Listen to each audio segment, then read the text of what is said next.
Welcome once again to the St. Lucie County Public Schools Speakers Bureau. I am Dr. Donna Mills. I have a very special guest with us today. I thank you for tuning in and listening to our story. That's what the Speakers Bureau is all about. It's about giving our personal story in so many ways to encourage, to inspire, to motivate our community, our children, and our parents. So sit back, relax, enjoy this interview, and welcome again. At this time, I'm going to introduce to you Dr. Craig Sommer. He is the Chief of Schools here in St. Lucie County Public Schools, which is a position directly up under the Superintendent of Schools. And he has been so kind as to come and share with us his personal life in so many ways. So Dr. Sommer, welcome to the St. Lucie County Public Schools Speakers Bureau, and we're so glad that you accepted the invite. It's a pleasure to be here, Dr. Mills. Thanks for having me. Thank you again. The first thing I want to ask you to share with our community is exactly what does the Chief of Schools do here in St. Lucie County? Sure. I guess two words would be, or two categories would be safety. The second would be learning. Okay. And we know that when you think about kids going to school, what's the most important thing? They get home, they get home safe. That's the most important thing, yes. And of course, when they're in school, we want them to learn and be successful. And that goes anywhere from the standards that they pick up to the life lessons they learn. And my chain of command is through the principals. So my role specifically, as a former principal, I want to make the joke, as a recovering high school principal, is to work with our principals and our assistant principals and their supervisors as well to get those goals accomplished. So you work directly with the principals? Yes. And to make sure that there's safety and there's also academic learning in our schools. Well, tell us, what is the big thing that happened this year with the St. Lucie County Public Schools in regards to getting that letter grade? And also, you're the person to ask, how did we do it? And I mean, there are so many people out in our community now that I see that want to know that answer. And this is the man that can give it to you really straight up. He knows what he's doing in that area. And so now that we have the opportunity to have him on the program, please tell us what that's all about. How did you obtain that? How did we obtain that? How do we get the A? Really just want to thank, of course, I'll work my way up the chain. Our kids, our students really produced because their parents and our community, provided them with the support, the love to get them to school with a high attendance rate, ready to learn. So we've got to give all credit to our community, and that's really our belief with our Treasure Hunters Pledge, that all kids can learn, no exceptions. And that culture is really spread across all of our schools. And again, in my role working with principals, we all believe that, and we all breed that culture with our teachers, our staff members, our instructional support across the board at the school sites. So that's my lens. But then really, if that's a culture piece, systems are always really important for us, to where how do we monitor what matters? And how do we really ensure that all kids are making progress throughout the year? And that's probably the least interesting part maybe to the community, but that's really what matters for us in terms of, do we have any pockets of brilliance that we want to share out? Or do we have any pockets that maybe, are areas that we have some opportunities for growth? And then what do we do to address that? So that's our systems, which we can talk a lot about that. But well, before you go any further, and I want you definitely to go further with this. Okay. But I caught something that maybe the audience did not catch. The first thing is making sure our kids are in school. Yeah. The attendance, we can't teach them if they're skipping school or they're not coming enough, they fall back behind. Yep. So I just wanted the community to hear that. It is extremely important for you to have your child in school every single day, unless they are sick. Of course. Yeah, because that is, they fall behind one day. It's just like when you're going to college or any type of Yep. school environment. One day can set you back. Absolutely. Yeah. You know, think about a day you miss fractions, which, you know, we all struggle with, right? And if I miss 3 days of fractions, how do I make that up? Because every moment matters, to your point. And we've had some growth, near 4% growth over the last couple of years in attendance. And if that doesn't sound like a lot, that's an entire school every single day of students that show up in our district, because it's about 1,500 students on a daily basis that are now attending that were Wonderful. not. And credit to the schools and the social workers and the teams, and of course, again, I started with the families for getting them there. So systems like, what is, you know, if you want an example of a system, it's what does the attendance team look like at your school site? How are you mobilizing your team to collaborate with your community, with your agencies, and then with your families to get the kids in the school sites? Academic, of course, it's always, you know, using our data monitoring system, what's the joke? Like, you're biased with where you work, you think it's great, but take this if I'm biased, I think we have the best data monitoring systems in the country. And we do speak nationally as to what we're doing about identifying pockets, again, of both areas for growth, you know, where we're not making progress. And then how do we as a district support our school sites to address, you know, is it training? Is it materials? Is it other that we need to provide so that we're successful? And we're very happy to say that we've, you know, got no DRF schools, and we want to continue that because our communities deserve A schools at every site. Yes. So that's a little more on systems, and then ultimately after culture and systems earning that top rating we want and to sustain that is how do we maximize instruction, you know, and it kind of ties into the culture and the systems, getting kids there, getting teachers there, and then really honing our skill and our practice of once the kids are there, are they receiving everything they need? And so those pockets, you look at maybe weaknesses that can be strengthened to bring strength to the whole, as a whole. Yes, and in real time. So in real time. what And we do want that through correct data and through, we have a program that actually zooms in Yes. every school, every student. Yes, yes, ma'am. And it's our best data points come from our Power BI, which is our customized systems that we've created in St. Lucie County that in real time enable us to see where those pockets are so we can provide those supports. And to your point, yeah, we're down to the student to make sure that each kid's making progress and they don't get left behind. Wonderful. So now you know the answer. How did we do this? Is there any more you want to share about that before we go on? No, and I'll try to weave maybe some of those in for sure, but let me know if you want more. Well, I'd like to know a little bit about your family. Yes, ma'am. Tell us about your family. So, you know, I have a small family. You know, my mother and my father, originally from New York, moved down to Florida. And I was raised in Broward and then Palm Beach by my mom and dad, who've been together now for 50 plus years. Oh, bless their hearts. Yes, so maybe I'll speak more to them, but my mom's a retired teacher. And I'm proud now to say that my daughter, who's 21, is also a teacher, so we're multi-generational. So I guess started this year. Yes, ma'am. Wow. She's teaching 5th grade. Okay. So I guess that's the first thing I'm mentioning, you know, to speak, is that we're a family of educators. My dad was in construction, so I learned, you know, on the job site growing up what life was all about. And I learned from a lot of different people and ended up in education, which I absolutely love. I do have a brother that's a retired police officer who lives on the other side of the country. So, you know, we were small but tight, and I consider, you know, my parents, they were the best parents in the world. And again, talking about bias, I'm a little biased, but my daughter, best kid in the world. So proud of her every single day. I just told her that yesterday. Why education for you? Why did you choose education? And I don't know if it chose me or if I chose education. But I was actually working in tech, and a friend of mine said, "Hey, you want to teach? I have a technical school where we teach adults skills in tech that they need to learn to get a job." And I said, that sounds like fun. So I started there, and it was my beginning was in post-secondary. And after a couple years, I said, you know what, let me make a career out of this.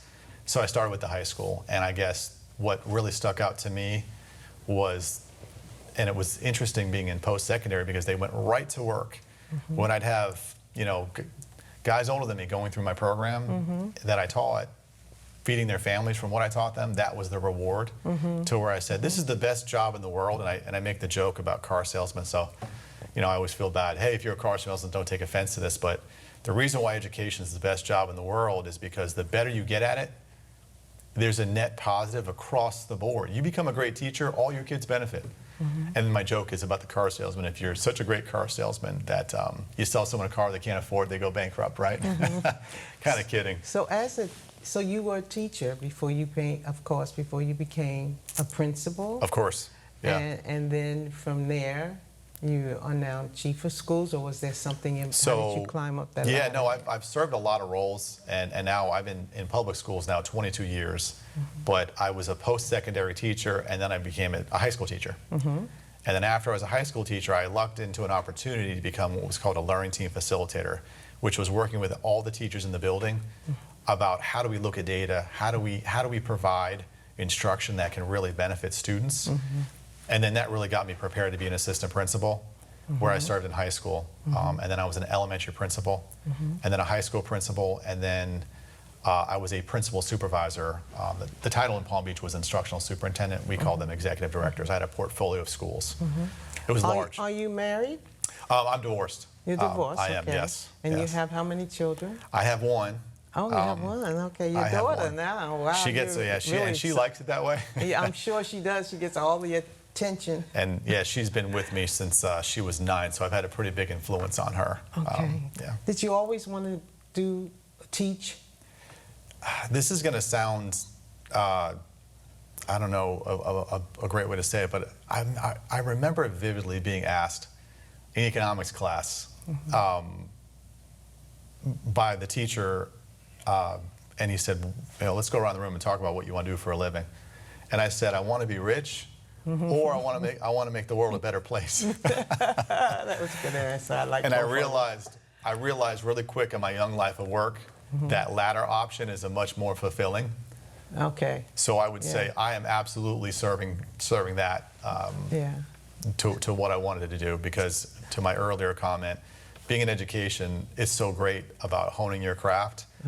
It provides such a benefit to the community, so it's a driving force for me. Right. And then it's nice to have a little money on the side too. Well, we all need to live and eat. And yes, we do. Share with us, what is your philosophy in life? Wow, that's a great question. Yeah. I guess I'm going to go to what I've always shared with my students, and you may have heard it before. It's just 4 quick terms I talk about. It's about belief, and that you have to believe in yourself. It's got to come first. Time, make the most of it, because whether it's our perception or reality, our perception in this lifetime, we have limited time, and you have. That's the one thing you can't get more of. So make the most of it. Courage. I learned that it's okay to be afraid. That doesn't mean that you're a coward. Courage is all about overcoming your fears. To really be the 4th piece of my philosophy is perseverance, which is an interesting word that we don't use all the time, but it's about getting back up when you fall, because it's going to happen. Oh, yes. And that takes courage. It takes belief, and it also takes you to make the most of your time. What was it like for you growing up as a child and a teenager?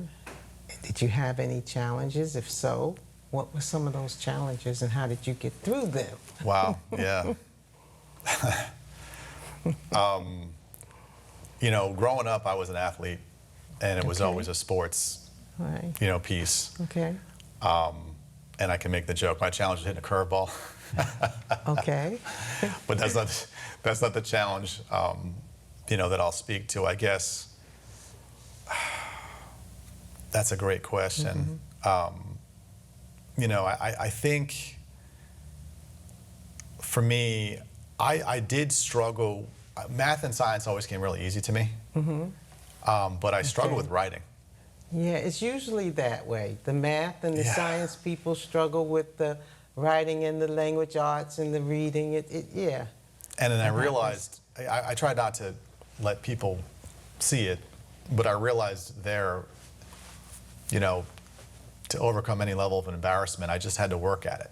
And as silly as it sounds, when I say writing, I guess that's the first thing that came to mind, right? I really had to work at it, and I ended up asking a teacher to help me. And when she did, it really made all the difference because I saw the improvement. And I learned right there, kind of going back to perseverance, if you've got something that's holding you back, it takes extra work to get past it. And okay, couldn't hit a curveball, so I was striking out. Right. I got to work at it. Yeah. And that kind of drove me to the whole hard work So you have piece. to work at the areas that you may not necessarily be strong in, but you can get better. And then I transferred that to, you know, just the whole challenge of having enough money to live. You know, when I was younger and married and had a child on the way, is okay, I've got to go to work. And it never stopped me from working 2 or 3 jobs while I was in school to get by. So that was, I mean, that was always my challenge, getting through college. And then just kind of getting through the early work life and being a teacher and, you know, getting by. Okay. So whereas there may be someone out there that says, well, I can't go to college because I have to work. You just said something there. You said it is possible to do both. But it's a challenge. Yeah. But it's possible to do both. What would you recommend to that person out there on how to go about doing both? Yeah, and I just, you know, my father always taught me the luckiest people are the ones that work the hardest. So don't underestimate, obviously going to believe in yourself that you're going to be successful if you do it. Because if people don't believe in themselves, they don't really like to put the work in because they think it's going to fail anyway. Right. So once you have that belief and you put the work in and persevere, you know, it'll come through and be open to other opportunities and ideas. Like, you know, a lot of my master's degree was while I was teaching and had a young baby. I did an online program, you know, and I did it at night. And we have lots of those now available. And be willing to make the sacrifice in the short term to get what you want in the long term. You know, so zoom out and say, okay, this is going to be 18 months of really hard work. You know, put a plan together and put it in place and stick to it. And one of my other life tenets is stay the course and don't give up, because the luckiest people work the hardest. And that's not to be cold, right? Did you do it full-time or did you do part-time? How did you do the master's program? No, I'm going back to when you had school? to work and yeah. So when I was in college, I worked 3 days a week, sometimes part-time 4. work. Yeah, and my schedule was back then there was no virtual learning, so I went to school on Tuesdays and Thursdays, and then I worked the other days.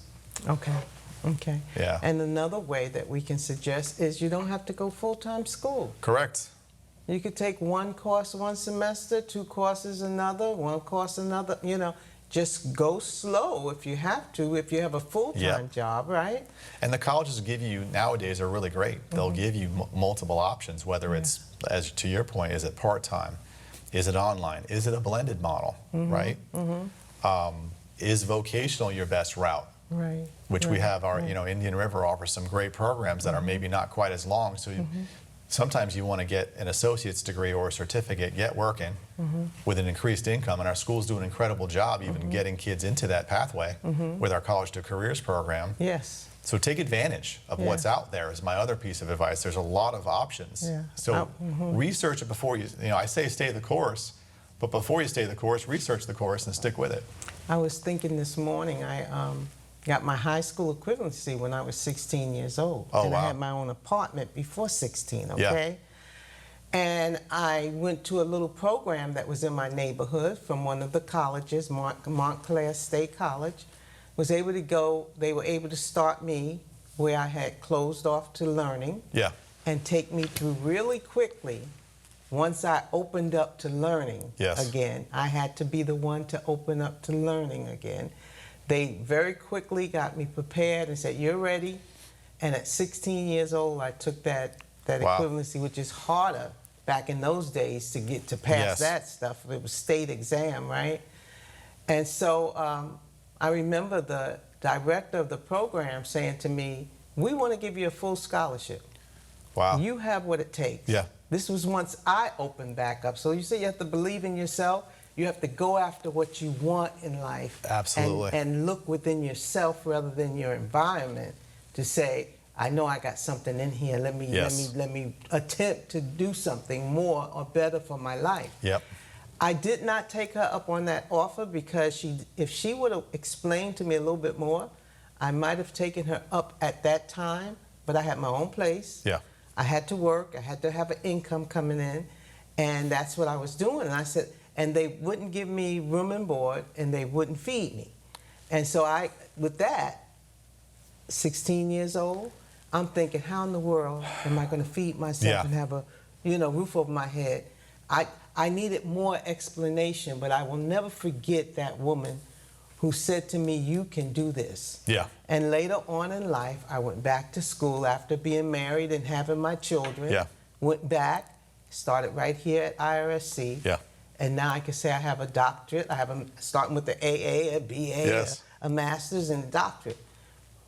But we need to explain to our children, you can do this, and I'm going to tell you why you can do it. Yeah. And give them a path that they could take, because I could have went and probably would have met some wonderful people that would have helped me out through every step of the way, and then worked hard and did what I needed to do. But I didn't have the knowledge of the path to take. Yeah. I got to say this too, it's almost a plug for education, but I don't mean it to be. Having worked in this public education, I always say my test is, would I tell you this in 30 years if I ran into you in Publix? And I say, yes, I would. Educators really want to help people. That's why they got into the work. So if you're a young person out there and you really want, ask people, talk to them. What if someone would that's never met you would ask you, tell me your story? And they would be blown away, some of our young people, as to how many similar stories that they've got of successful people like yourself, that if they heard the story, they would be inspired, and they could help. It helps them navigate through their current situation. So, it's a very important part of educating people, is really opening up and sharing your story. Agreed. And then giving them a pathway in which they can take, that they can say, oh, maybe I can do that. They have to start forming a belief system within themselves that if that person was able to do that, then surely I can attempt. So maybe it's even today's show that we're talking on right now. If someone's watching this that is either young or knows someone that's young, let's pass it on. Maybe this could be a spark that can make the difference in someone's life. I certainly do agree. Do you believe in second chances? You are chief of schools. I mean, we do make mistakes as students, and it's been a long time since I've been a student, but we do make mistakes out there. I can make a joke of it and say, no, I believe in third, fourth, and fifth. Okay, well, and sixth chances, because I've yet to meet someone that has not benefited from a second chance. So, how can I say no to that? I also believe in third, fourth, fifth, and sixth. So that's my simple answer to that one. Who or what are you most thankful for in life? I mentioned family, so I'll just say that for sure. And I got to pick on my daughter and say I'm thankful for her. As she says, Dad, you'd be bored without me. Kids are the blessing for me, and I'm kind of going through that right now with her being a brand new teacher and her navigating through that. But watching her grow, I'm so thankful for having her in my life and watching her grow to be successful. But of course, I have to say all my friends and the people that I work with here at St. Lucie County for just welcoming me with open arms and making every day fantastic. So I mean, it's my family, it's my work family, it's my home family, and it's my friends' family. I'm so thankful. Do you think of a teacher in school as you were growing up or whatever, in college, but do you have that educator that you can look back on that made the most impact on your life? All the time. Why? All the time. And she was at Tamarack Elementary School in Broward as Mrs. Herring.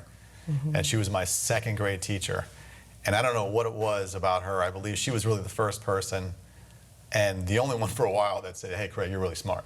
And she believed in me. And it was great hearing it from my family, who were very supportive. But hearing it from her, it really touched me. And I actually been looking for her for years. Never found her. And, Mrs. Herring, elementary school teacher. And she was far and above my favorite teacher that I've ever had. I think of a couple of teachers, and one of them, I remember his name. Only one teacher do I remember their name. Because remember I told you, 15 years old, ninth grade, Yeah. I was out of school. Wow. So I remember one teacher that was named Mr. Donna, Okay. and he was a second grade teacher. He was my Wow. second grade Mine. teacher. Back in those days, they could spank you. Oh, the And paddle. so he would use, like, for the boys, he would use the ruler, and we knew he loved us. We knew that, first of all. Yeah. And when someone really got in trouble, he'll take their knuckles and you know. But the reason why I remember him is because he only did it with the boys. The girls, he'd take his newspaper and he'd tap them, you know. And one time I got that tap, and Yeah. I was so grateful to Mr. Donna for not using the ruler. So it was kindness. It was You kindness. remember his kindness. We knew he was very kind, but you know, he was also firm in that Yeah. area as well. And then the other teacher, she cried in front of us. She was a substitute teacher, long-term substitute teacher, and she had to go because the She had to permanent leave teacher you. was. She had to leave the class because the main teacher. I thought you guys misbehaved, maybe. No. I remember her so clearly she was at the blackboard and she just broke down crying because it was her last day. And, you know, we just cried with her and that type of thing. So That's compassion amazing. is a big thing Oh, yes. with kids, and knowing that they're loved. And you could give tough love, but a child knows when they're truly loved. Yeah, they can tell. It makes a difference. So as a leader, what advice would you give others who are trying to get there to become leaders within the district or within their particular job? What advice would you give them as a leader? You know, it's two quick things. Is communication is one. Don't underestimate the value of communication. I should say maybe three things. Second thing is be nice. You know, I always say as a leader, being nice does not preclude you from being able to hold people accountable, right? And was it the Maya Angelou quote, people always remember not what you did, but how you made them feel? Leaders have to understand that, and that kind of goes hand in hand with communication, which is why I said two, but it's really, if you want to count those as two. The third piece would be leadership is actually a science and a skill that you can hone, study, and get better at. Some people are innately more naturally gifted as leaders, but I would strongly recommend to the young ones, study the science of leadership.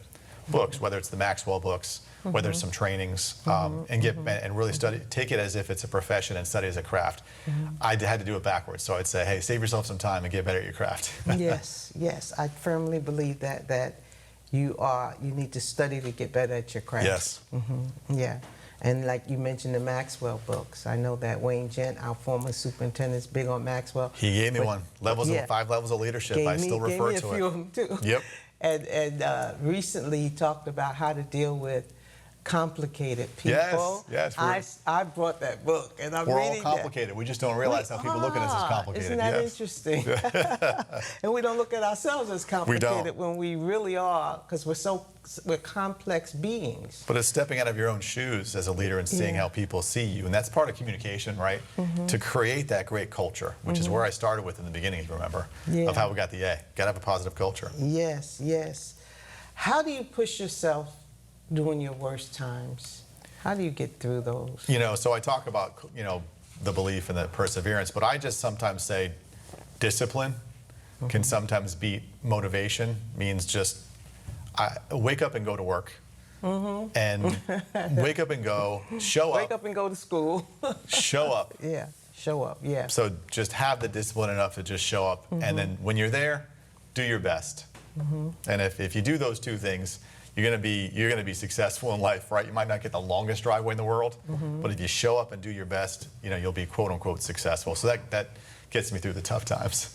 What do you do to ensure that you continue to grow and develop as a leader? Challenge myself, you know, so you know, I think looking at goals on a daily basis, setting them, and then just being unstoppable, trying to accomplish them, knowing that the net benefit is for kids. Dr. Sommer, we really do appreciate you coming to St. Lucie County Public Schools. We hope to have your guests again in the near future. I'd love to. And thank you for listening and tuning into the Speakers Bureau. You have a good day.